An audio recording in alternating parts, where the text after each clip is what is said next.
You tape your whistle to your wrist before every game, not because it might fall, because it's a reminder, a small, cold piece of metal that tells you exactly what you are and exactly what you've agreed to do tonight. Most people in the building see a referee.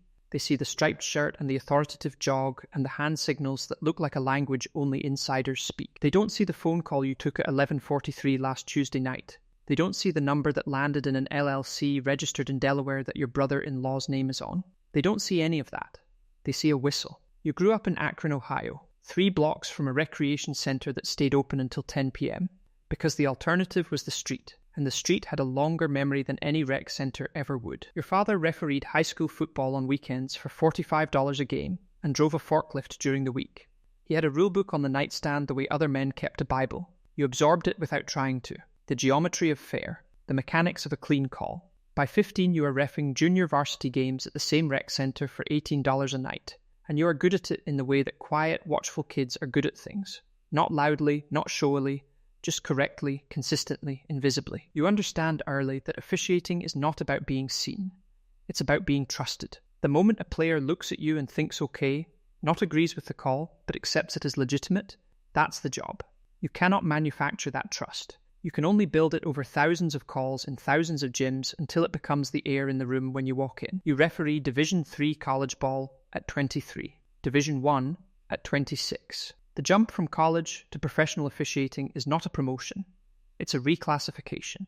The players move at a speed that has no college equivalent.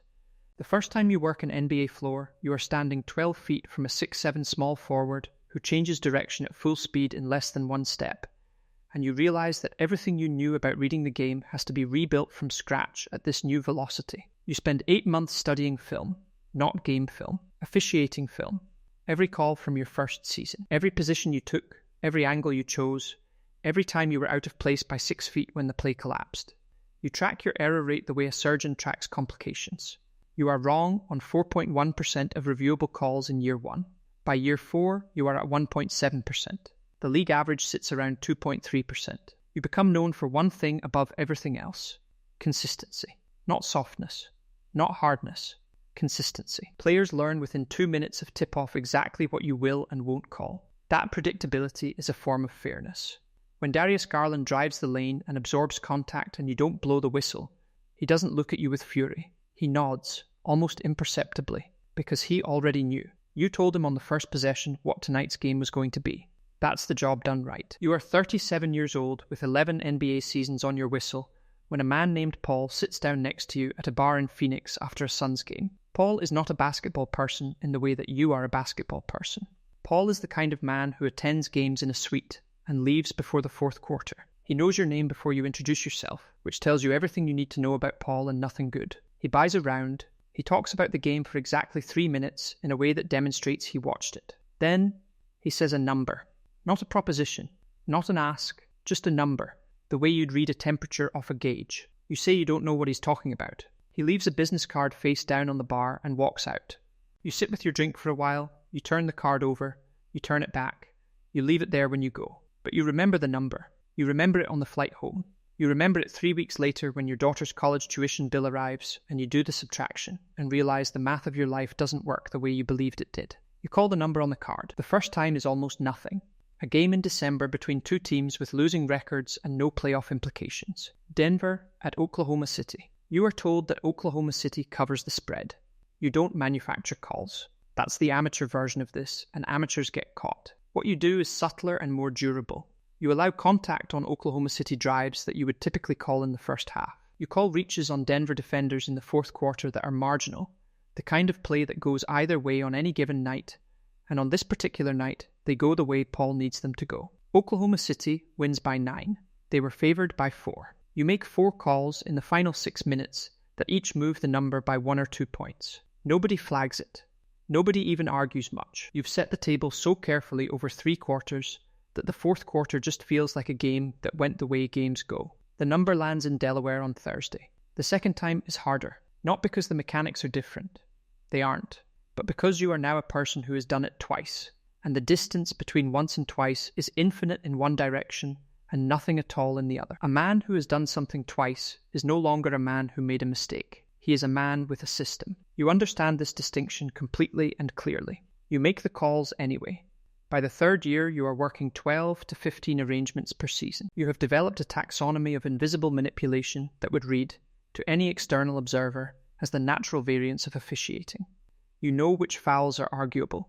You know which moments in a game create the most leverage per call. Not the first quarter, never the first quarter, but the stretch from the 8-minute mark to the 4-minute mark in the fourth, when the game is close enough that single possessions matter and coaches are too consumed with. Strategy to study the officiating in real time. You know which players foul out easily under pressure and can be sent to the bench with one well-timed technical. You know all of it.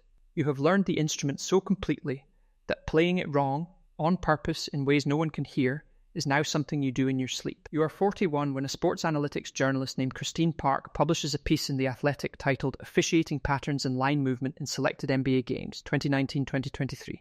It is 6,200 words long. It does not name you, it names patterns. It maps the distance between pre-game lines and final scores across 847 games and identifies a cluster of 23 contests where the officiating data, foul rate by team, foul timing, technical frequency, correlates with line movement at a statistical level that she describes, carefully, specifically, as inconsistent with random variance. She doesn't have you, but she is standing in the right field, holding a flashlight, looking in the right direction. You read the piece at 2:17 in the morning in your kitchen in New Jersey. Your wife is asleep. The house is quiet. You read it 3 times. You make coffee you don't drink. You sit at the kitchen table until the light outside changes from black to grey. A bird starts somewhere in the yard. Then another. You are still sitting there when your wife comes downstairs at 6:30 and asks if you slept. You say you were up early. You retire 4 months later. The league releases a statement thanking you for your years of service. You get a nice write-up in 2 or 3 outlets. Consistent. Professional. One of the most respected officials of his generation. You frame nothing.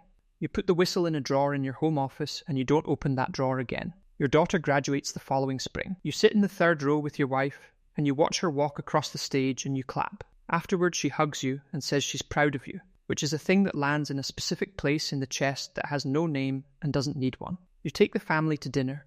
You order a bottle of wine. You smile at the right moments. The car ride home is 40 minutes on the Garden State Parkway. You drive. Your wife falls asleep in the passenger seat around exit 127. You watch the highway markings move under the headlights and you think about a rec centre in Akron and a rulebook on a nightstand and a father who drove a forklift during the week and called fair on weekends for $45 a game because fair was the only word he had for what he believed in. The players who get caught shaving points make the headlines. The coaches who throw chairs make the documentaries.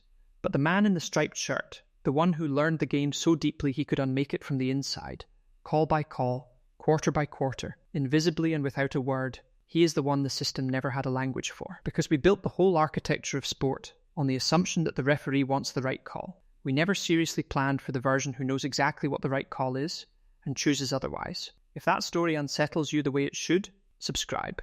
There's more where this came from.